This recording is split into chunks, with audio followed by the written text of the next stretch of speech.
अस्सलाम वालेकुम स्टूडेंट्स। तो आज हम लोग स्टडी करेंगे चैप्टर 1 जिसका नेम है सेलुलर ऑर्गेनाइजेशन। तो इस चैप्टर में आज हम लोग लेक्चर नंबर 2 जो है हमारा है। एंड इस लेक्चर में हम लोग स्टडी करेंगे differences between plants and animals.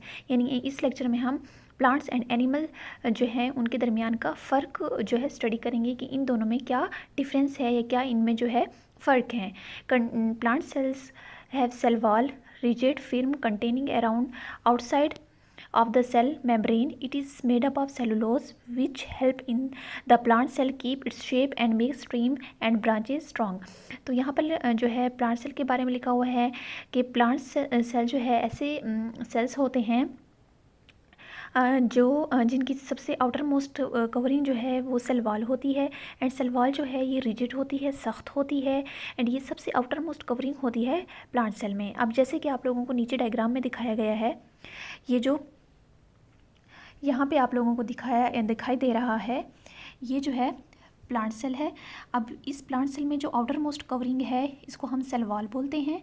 ये आउटर मोस्ट कवरिंग जो है ये प्लांट सेल को जो है एक तरह से प्रोटेक्शन भी करती है, प्लांट सेल की हिफाजत भी करती है। उसके अलावा प्लांट सेल को ये एक ख़ास प्रॉपर शेप यानी शक्ल भी प्रोवाइड करती है। अब ये सेल वॉल जो है ये सबसे बाहर मौजूद होती है प्लांट सेल में। और ये सेल वॉल का फंक्शन यानी कि काम ये होता है कि ये जो है सेल की हिफाजत करती है। उसके अलावा ये जो है सेलुलोज से मिलकर बनती है। सेलुलोज जो है एक किस्म का कार्बोहाइड्रेट है, ठीक है। तो जिससे मिलकर जो है ये सेल वॉल बनी हुई होती है। तो इसी तरह अब animal cells have no cell wall only cell membrane. तो plant cell and animal cell में जो है डिफरेंस ये है कि प्लांट सेल में सेल वॉल प्रेजेंट होती है, जबकि एनिमल सेल में जो है सबसे बाहर जो है एनिमल सेल में सबसे बाहर जो है सेल मेम्ब्रेन प्रेजेंट होती है, जिसको प्लाज्मा मेम्ब्रेन भी कहते हैं। अब ये आउटर मोस्ट कवरिंग होती है, सबसे बाहर वाली कवरिंग होती है जो सेल को कवर करती है बाहर से। एंड ये भी जो है सेल मेम्ब्रेन का फंक्शन भी ये होता है कि ये एनिमल सेल के अंदर सेल की जो है प्रोटेक्शन करती है, हिफाजत करती है। उसके अलावा सेल को एक शेप भी देती है और चीज़ों को जो है एक तरह से जो है अलाउ करती है कि वो सेल्स के अंदर आएँ। यानी जिस चीज़ की सेल को ज़रूरत होती है उस चीज़ को अलाउ करती है सेल मेम्ब्रेन के वो सेल के अंदर जाए, और जिस चीज़ की ज़रूरत नहीं होती तो वो उस चीज़ की जो है सेल मेम्ब्रेन अलाउ नहीं करती कि वो सेल के अंदर जाए।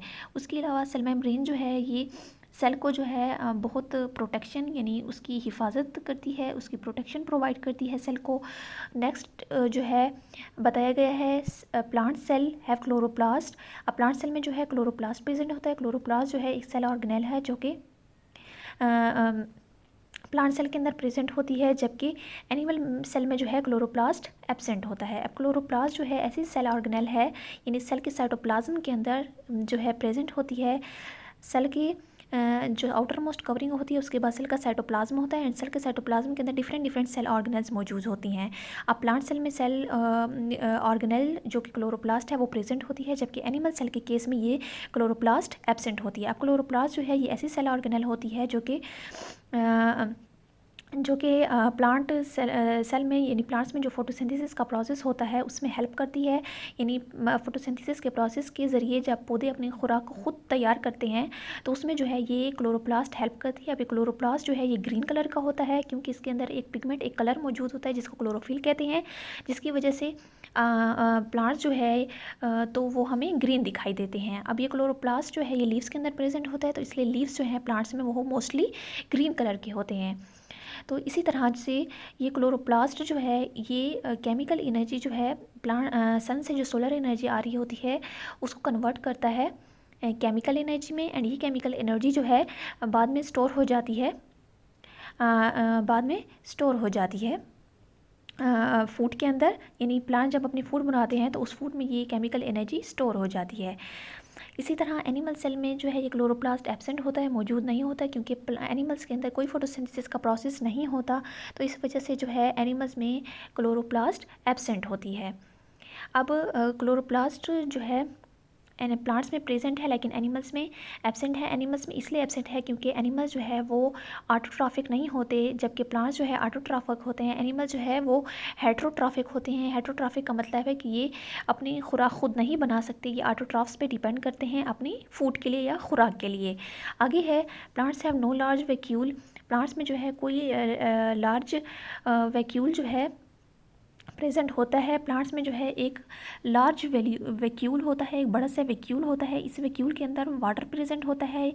अब ये लार्ज वैक्यूल जो है प्लांट को एक ख़ास शक्ल भी देता है एंड बहुत सारी जो साइटोप्लाज्म की जो स्पेस होती है वो यही सेल वैक्यूल ही कवर कर रहा होता है।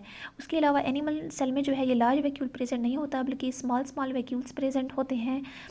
अब ये वैक्यूल्स भी ये किस्म की सेल ऑर्गेनेल होती है जो कि सेल के साइटोप्लाज्म के अंदर पाई जाती है या प्रेजेंट होती है। अब यहाँ पे आप लोगों को डायग्राम दिखाया गया है, ये एनिमल सेल की डायग्राम है। एनिमल सेल की डायग्राम में सबसे बाहर की जो लेयर होती है जिसको सेल मेम्ब्रेन कहते हैं, ये सबसे बाहर मौजूद होती है एंड सेल की ये हिफाजत करती है और सेल को एक ख़ास शक्ल भी देती है। उसके बाद जो है सेल मेम्ब्रेन के बाद, जिसको प्लाज्मा मेम्ब्रेन भी कहते हैं, तो प्लाज्मा मेम्ब्रेन या सेल मेम्ब्रेन के बाद सेल का साइटोप्लाज्मा आता है। साइटोप्लाज्म जो है ये जेली लाइक स्ट्रक्चर होता है, जेली की तरह होता है एंड इसी साइटोप्लाज्म के अंदर जो है सेल की मुख्तलिफ पार्ट से मुख्तलिफ ऑर्गेनेल्स पाई जाती हैं। अब जैसे कि माइटोकॉन्ड्रिया है, क्लोरोप्लास्ट है, एंडोप्लाज्मिक रेटिकुलम है, लाइसोसोम्स है, गोल्जी अपरेटस है, ये मुख्तलिफ किस्म की सेल ऑर्गेनेल्स होती हैं जो कि सेल के साइटोप्लाज्म के अंदर प्रेजेंट होती हैं। अब इन तमाम सेल ऑर्गेनेल्स का अपना अपना फंक्शन या अपना अपना जॉब होता है, सेल के अंदर अपना अपना इनका काम होता है। अब यहाँ पे आप लोगों को दिखाया गया है प्लांट सेल की डायग्राम। ये प्लांट सेल में सबसे आउटर मोस्ट कवरिंग, जैसे कि हम लोगों ने पढ़ा था, सेल वॉल होती है।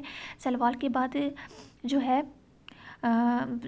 सेल का साइटोप्लाज्म प्रेजेंट होता है। सेल के साइटोप्लाज्म में प्लांट सेल के केस में एक लार्ज वैक्यूल प्रेजेंट होता है। ये जो आपको ब्लू कलर में दिखाया गया है ये लार्ज वैक्यूल होता है। इस वैक्यूल के अंदर बहुत सारा वाटर प्रेजेंट होता है और ये बहुत सारी स्पेस कवर करता है। उसके बाद जो है सेल के साइटोप्लाज्म में बाकी जो है तमाम सेल ऑर्गेनेल्स प्रेजेंट होती हैं प्लांट सेल की।